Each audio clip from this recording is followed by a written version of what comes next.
Fit India movement આજે માત્ર એક અભિયાન નથી રહ્યું, પરંતુ કરોડો ભારતીયોના જીવનનો હિસ્સો બની ગયું છે. શહેર હોય કે ગામ, યુવાન હોય કે વડીલ, દરેક વ્યક્તિ હવે ફિટનેસને जीवनशैली तरीके अपनावी રહ્યો છે. 5 साल से जिम कर रहा हूँ और इन 5 सालों में मुझे बहुत कुछ सीखने मिला कि फिजिकल फिटनेस के साथ हमारी डाइट भी बहुत मायने रखती है. हमारी इंडिया डायबिटिक कैपिटल है, तो हमको ज़्यादा फिटनेस और डाइट पे ध्यान देना है. तो हमारी गवर्नमेंट भी इस चीज़ में हेल्प कर रही है. फिट इंडिया मूवमेंट जैसे कैंपेन चला रही है, तो हमारे यंग पीपल और एल्डर पीपल दोनों को ये फॉलो करना चाहिए. जाके स्पोर्ट्स एक्टिविटीज़ में पार्टिसिपेट करना चाहिए और हमारी डाइट पे भी ध्यान देना चाहिए.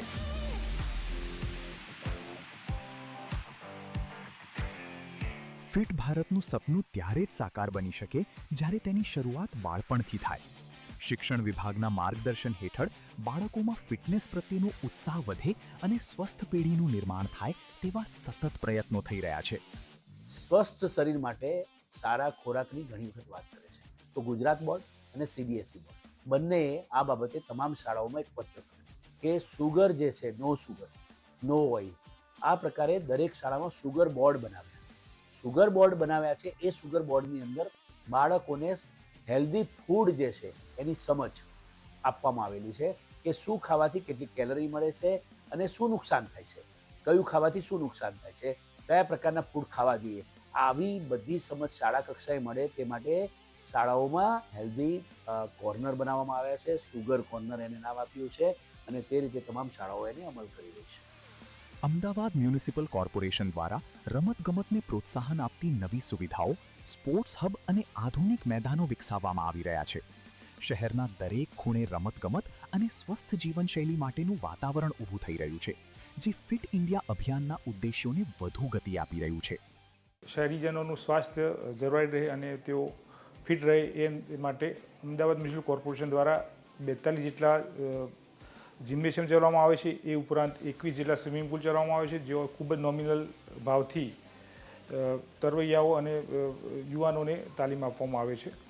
વધુમાં સાયક્લોથોન જેવી ઇવેન્ટ પણ કરવામાં આવે છે, જેથી મોટી સંખ્યામાં લોકો ભાગ લઈ આરોગ્ય અને પર્યાવરણ અંગે જાગૃત થઈ શકે. એ સિવાય અમે મલ્ટિપલ ઇવેન્ટ કરીએ છીએ. સપોઝ યોગા છે તો યોગા સફાઈ કામદારો વગેરે બધા ભાગ લઈ અને રેગ્યુલર યોગા થાય એ પ્રમાણે પ્રયત્નો હાથ ધરવામાં આવે છે.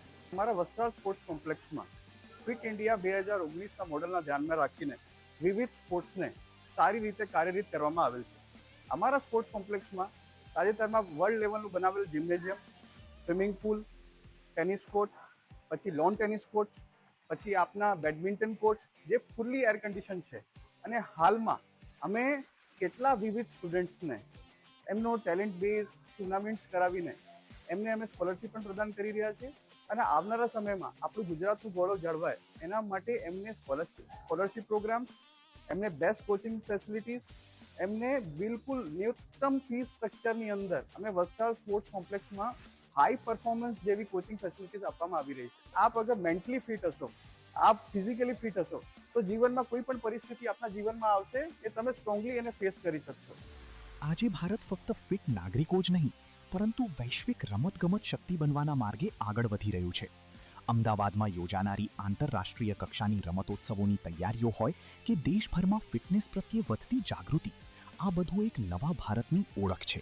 એટલા સ્પોર્ટ્સ કોમ્પ્લેક્સ નવા બને છે. આના પ્રમાણે તમે યુથ પાર્ટિસિપેટ કરે છે નવા ગેમમાં. જેમ કે લોન ટેનિસ અહીંયા ઇન્ડિયામાં બહુ ઓછું ચાલે, પણ અત્યારે લોન ટેનિસ માટે બહુ લોકો આવે છે. પ્લસ સ્વિમિંગ છે, સાયકલિંગ છે, બેડમિન્ટન છે, ટેબલ ટેનિસ છે, આ બધા ગેમમાં પાર્ટિસિપેટ કરે છે યુથ અત્યારે.